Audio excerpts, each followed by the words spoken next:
Halo anak-anak, kita jumpa lagi, kita belajar di rumah. Ya, bab baru yang akan kita pelajari hari ini yaitu bab 10 tentang peluang. Nah, kalau Anda lihat ini gambarnya ada gambar uang koin, ada gambar dadu ini. Seakan-akan kita mau diajari untuk berjudi, bukan begitu mas anak-anak ya. Awalnya memang pembahasan peluang ini muncul dari dunia perjudian, yaitu untuk memenangkan permainan judi itu seperti apa. Tapi kenyataan sekarang sudah berkembang ke hal yang lain, misalnya hal bisnis ya. Hal bisnis ini misalnya besok Anda jadi marketer yang hebat itu kan ya harus tahu peluang untuk produk-produk laris itu di mana.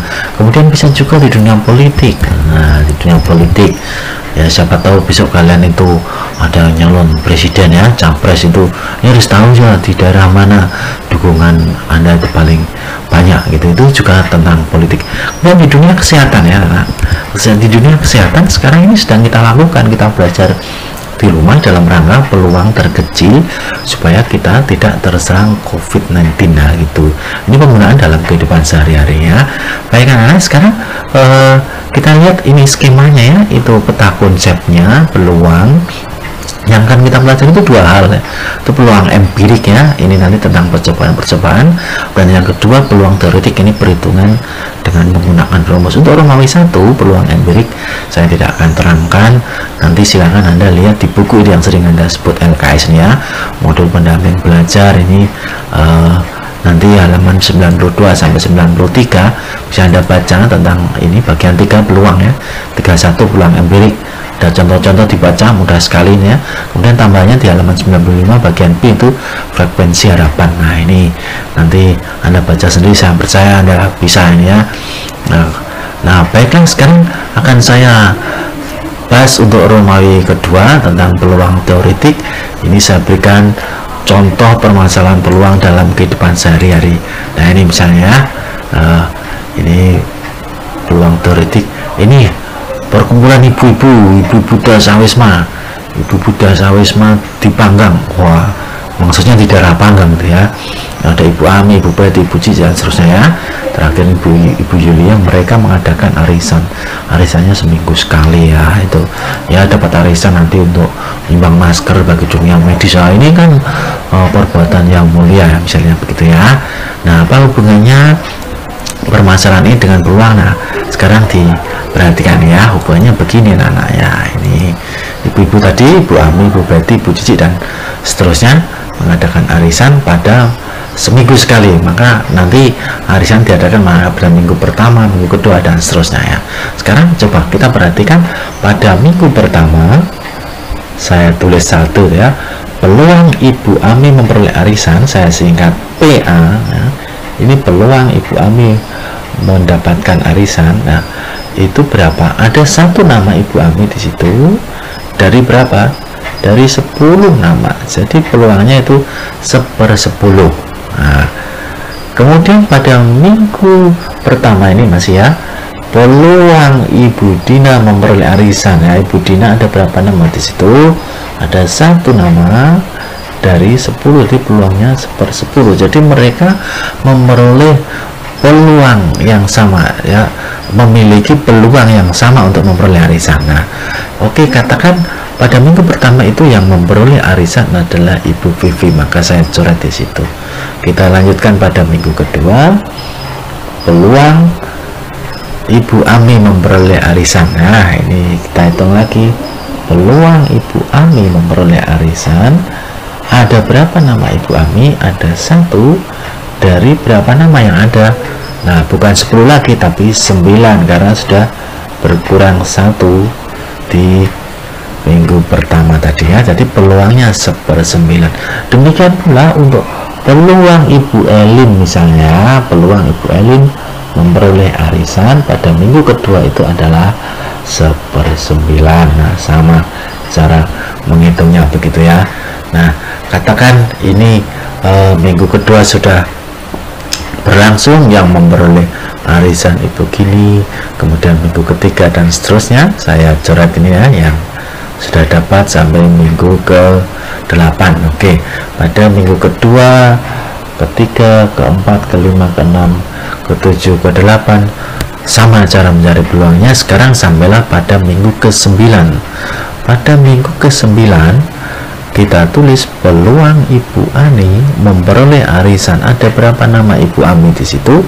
Ada 1 nama dari berapa yang ada? Ada 2. Jadi peluangnya setengah, gitu ya. Peluang Ibu Hastuti memperoleh arisan berapa? Setengah, sama ya, setengah. Peluang Ibu Dina memperoleh arisan pada minggu ke-9 berapa? Ada berapa nama Ibu Dina di situ? Tidak ada, karena sudah memperoleh arisan, maka peluang Ibu Dina memperoleh arisan itu 0/2 atau berapa? 0, gitu ya. Oke, katakan pada minggu ke-9 itu yang memperoleh arisan adalah Ibu Ami. Saya coret Ibu Ami di situ ya. Sampailah pada minggu ke-10. Pada minggu ke-10 peluang Ibu Ami memperoleh arisan berapa, Nana? Masih adakah nama Ibu Ami di situ?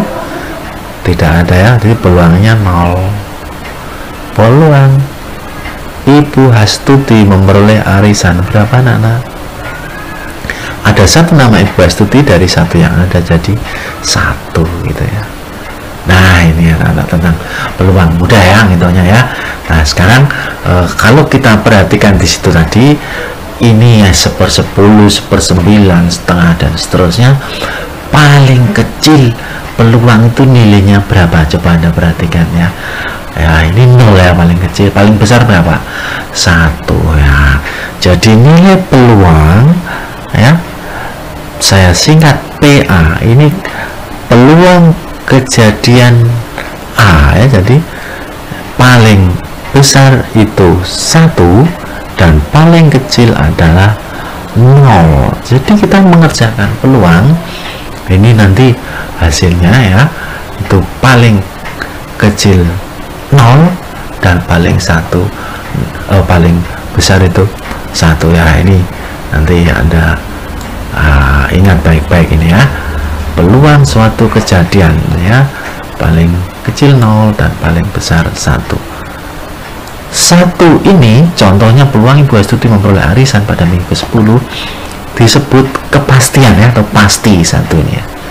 Nah, tapi yang 0 ini namanya apa? Mustahil ya, tidak mungkin pada minggu 10 Ibu Ami memperoleh arisan. Sudah memperoleh arisan sebelumnya, nggak mungkin ya. Jadi 0 disebut mustahil, 1 disebut pasti. Ini tentang peluang ya. Kemudian kita lanjutkan, ini permasalahan saya buat berbeda lagi ya. Permasalahan berikutnya ini masih sama Ibu Ami, Ibu Betty, Ibu Cici, tetapi Ibu Ami itu ikut 2 nama, 2 di arisan tersebut. Ibu Cici 3, Ibu Hastuti 4, yang lain 1, sehingga total ada berapa ini anak? Awalnya 10, kemudian ditambah berapa ini? Ditambah 9 ya, bukan tambah 9 tapi tambah 6 ini ya. Ini tambahnya kan 1, ini tambahnya 2, ini tambahnya 3, tambahnya 6, jadi ada 16 orang ini ya.